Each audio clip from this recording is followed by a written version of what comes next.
Buenos días nuevamente, hermanos, que el Señor les bendiga. Estamos en este segmento de MM33, hoy día lunes, corresponde al área de plantación de iglesia, como lo hacemos habitualmente, y seguimos compartiendo los tips acerca de plantación de nuevas iglesias. Comenzamos la semana pasada un segmento de cuando la iglesia se hace pública, ¿no? La iglesia se hace pública, hablamos acerca de lo que realmente debe mostrar la iglesia, que es el amor, la fe. Y hoy seguimos con este segmento. Hoy queremos hablar un poco acerca de la filosofía del ministerio. Si hay algo que la iglesia debe definir claramente al iniciar, cuando el fundador inicia la iglesia, apenas inicia la iglesia, debe ser capaz de definir la filosofía del ministerio. Es algo de lo cual muchas veces no se habla, pero se hace. No se lo menciona tal como lo estoy diciendo yo, filosofía del ministerio, porque tal vez hasta la palabra filosofía suena hasta un poco carnal, o a algunos no les gusta la palabra filosofía, pero sin embargo la iglesia siempre hace lo que hace de una manera, ¿no? Entonces, pero de alguna manera, aunque no sea por el nombre filosofía del ministerio, el fundador debe ser capaz de definir esta filosofía para saber por qué hace lo que hace, sino también cómo va a hacer lo que va a hacer. Entonces, es importante esto para saber por qué y el cómo. Esto tiene que ver con dos asuntos principales, con dos cuestiones fundamentales. Primero es quiénes son los que van a ser, ¿no? Quiénes son los que van a trabajar. Dios nos ha llamado a ministrar y capacitado también para alcanzar con el Evangelio. Por eso debe haber una clara respuesta en la etapa de formación del núcleo y también posteriormente acerca de quiénes son los que van a hacer esta nueva iglesia, quiénes son los que van a formar el núcleo, ¿sí? Es importante definir en la filosofía del ministerio quiénes, porque si queremos hacer algo pero no existe alguien que lo haga, no se va a hacer, sencillamente no se va a hacer. Alguien tiene que hacerse cargo, alguien tiene que estar al frente. El segundo punto en cuestión es el cómo. Primero es el quiénes, que tiene que ver con las personas que lo van a hacer, y el segundo es el cómo, es decir, de qué manera vamos a alcanzarlo. Esto es, cómo vamos a alcanzar con el Evangelio a la gente. Para esto hay que establecer métodos efectivos para lograr alcanzar, llegar a aquellos que deseamos alcanzar. Entonces, tanto el quiénes, las personas, y el cómo, que es lo que vamos a hacer, es importante definirlo. Como dije, normalmente cuando inicia en iglesia, aunque no se habla mucho de la filosofía del ministerio, es algo que por ahí está como descartado, está como que no es importante esto, pero sin embargo, intrínsecamente o implícitamente, ¿sí? Implícitamente, todo lo que iniciamos en una iglesia, definimos una filosofía del ministerio, aunque a veces no la llamamos como tal. Entonces, ¿qué es la filosofía del ministerio? Es importante definir esto para aquellos que están comenzando una nueva iglesia. Una filosofía de ministerio es un conjunto de principios inalterables que determinan cómo va a funcionar la iglesia o cómo va a funcionar el ministerio o la organización, ¿no? En pocas palabras, su filosofía de ministerio define el porqué de lo que hace, como lo hablamos recién, ¿no? ¿Quién es y cómo? Entonces acaba de definir el porqué. ¿Por qué vamos a hacer esto? ¿Por qué vamos a fundar una iglesia? ¿Por qué vamos a armar una organización? ¿Por qué vamos a hacer una asociación? ¿Por qué vamos a hacer tal cosa? Este conjunto de principios inalterables es inalterable porque lo vamos a hacer con la palabra. La palabra es fundamental. Luego vamos a hablar de este tema un poco más adelante, porque este tema es un tema que voy a tratar de extenderlo, ¿sí? Porque es algo de lo cual muchas veces no se habla cuando se funda una iglesia. Sencillamente se funda, hacemos lo que hacemos, repetimos lo que otros hacen y no tenemos nuestra propia filosofía, y eso hace que una iglesia no tenga una identidad clara. Entonces, una filosofía bíblica de ministerio es un conjunto de principios bíblicos no negociables. Y aquí lo puse con mayúscula, no negociable. Es decir, esto no se cambia porque esta es nuestra filosofía del ministerio, aunque tiene que haber cierta flexibilidad, que vamos a hablar un poco más adelante de esto, que guían todas las elecciones y también las decisiones que van a haber en su iglesia o en su ministerio, ¿no? Entonces, un conjunto de principios inicialmente bíblicos, ¿no? Bíblicos. No es algo que decir, bueno, lo vamos a hacer porque tal cosa lo hacen otro y lo vamos a hacer nosotros también así. O tal cosa lo hacen otro y me parece bonito que porque aquel lo está haciendo, nosotros también hagámoslo así. No, tiene que ser un conjunto de principios bíblicos. Para ello hay que analizar la escritura desde el contexto hermenéutico y decir, Señor, ¿qué es lo que dice la palabra? ¿Cómo deberíamos hacer tal o cual cosa? ¿Quiénes deberían hacerlo? ¿Qué cualidades o qué calidad de personas debe ser aquellos que lo hacen, ¿no? Si usted mira, por ejemplo, el libro de los Hechos, dice que los diáconos eran personas llenas del Espíritu Santo. Esos son conjuntos de principios no negociables, ¿no? Lleno del Espíritu Santo, de sabiduría, gente realmente que estaba comprometida. Ahora, esto es la filosofía, la definición de la filosofía del ministerio. Aquí deberíamos hacernos, antes de continuar, algunas preguntas.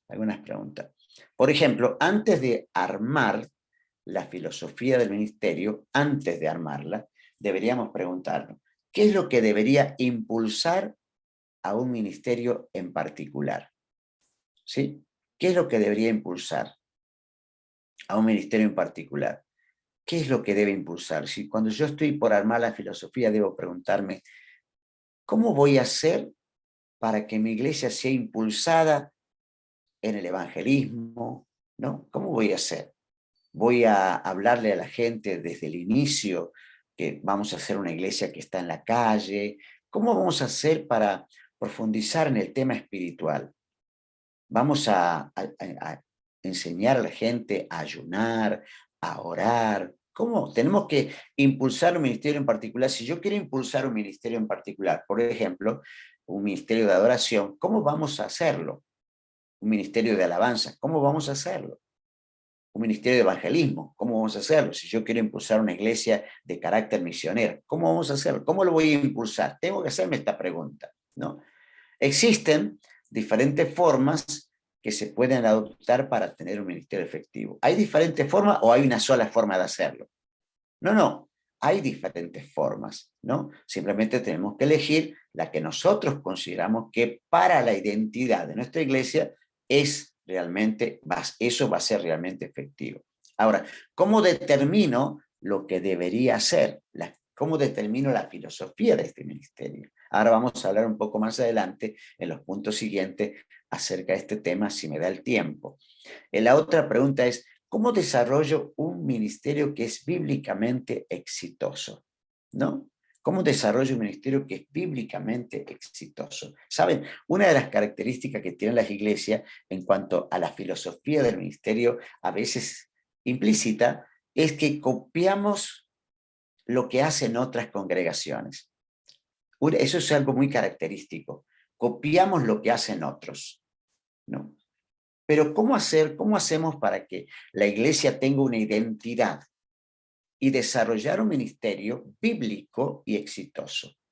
Bueno, tenemos que aprender para esto que tenemos que desarrollar la filosofía del ministerio. Es importante saber esto, ¿no? Ahora, antes de ir a esto, tenemos que pensar un poquito, voy a ir aquí de vuelta, aquí de nuevo, perdón, voy a ir aquí de vuelta.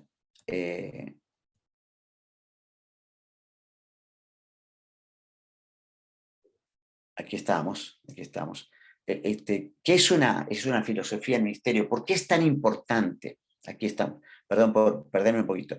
¿Por qué es tan importante definir claramente la filosofía del ministerio? Bueno, esta filosofía del ministerio o identidad, ¿sí? O guía, ¿sí? De la iglesia, debe ser obtenida primero por una investigación cuidadosa, explícita de la palabra, ¿no? Explícita de la palabra. Hay que observar, para hacer el ministerio, la filosofía del ministerio de mi iglesia, yo tengo que observar cómo era la iglesia primitiva. ¿Qué hacían ellos? ¿Saben? Una de las cosas que a veces hablamos en la iglesia es, hay que volver a las sendas antiguas. Cuando decimos así, cuando alguien dice así, es que no comenzó como dice la Escritura. Comenzaron de otra manera. Y ahora se dieron cuenta, un tiempo después, de que realmente no estaban haciendo las cosas bien y hay que volver a las sendas de la Escritura.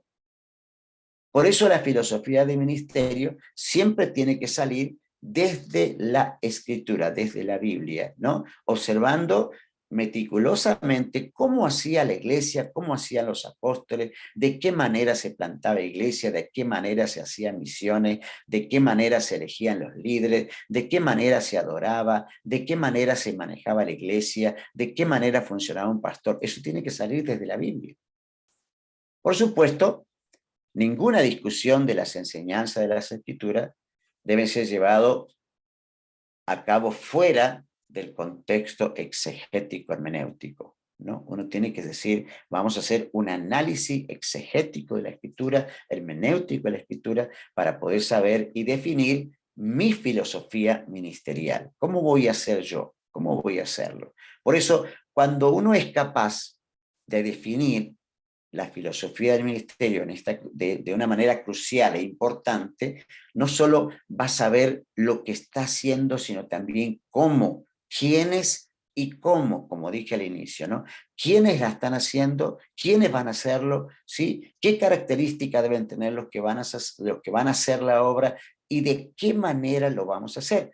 ¿No? Una de las cosas más comunes en este aspecto es que normalmente copiamos lo que uno hace. A veces, cuando se funda una iglesia, la iglesia nueva lo que hace, o esta nueva iglesia lo que hace, es simplemente hacer lo que hace la iglesia madre. Pero a veces la filosofía de ministerio de la iglesia madre, para esta nueva iglesia plantada en otro contexto, no sirve, no le va a servir. Por eso es importante que desarrolle una filosofía de ministerio apropiada para la iglesia que se está fundando, ¿no? Es importante esto. Quiero un poquito avanzar un poquito más los beneficios de una filosofía de ministerio. Dos beneficios tiene. Estos 2 puntos vamos a desarrollar por hoy. Me voy a quedar corto. Hoy seguiremos el próximo lunes, ¿no? ¿Cuáles son los beneficios de tener una filosofía de ministerio, una identidad, una guía, una dirección? Primero que nada, el punto A, ¿no? Desarrolla una unidad de dirección. Va a desarrollar una unidad de dirección. Eso es importante, ¿no? Desarrolla una unidad de dirección. Yo creo que es importante esto porque una vez que su filosofía de ministerio ha sido firmemente establecida, esto se va a filtrar o va a ingresar en la congregación para elaborar un enfoque, es decir, nosotros sabemos lo que queremos, estamos bien enfocados, ¿no? Impulsa la comunicación y el propósito global de la iglesia. Cuando tenemos una filosofía de ministerio, sabemos dónde vamos, a dónde queremos llegar, tenemos una dirección, tenemos lo que llamaríamos también un norte. Es importante tener un norte. Por otro lado, también te obliga a determinar los objetivos mes a mes, año a año, con un firme entendimiento bíblico global del ministerio en mente. Así que estos son los beneficios de una filosofía de ministerio.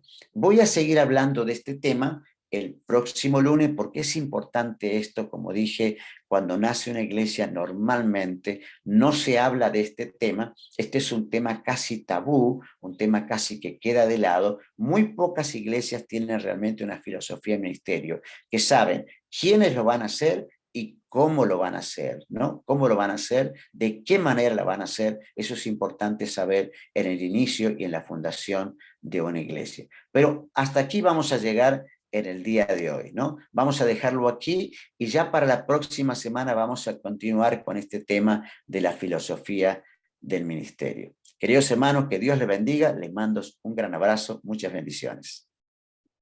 Gracias, Pastor Fede.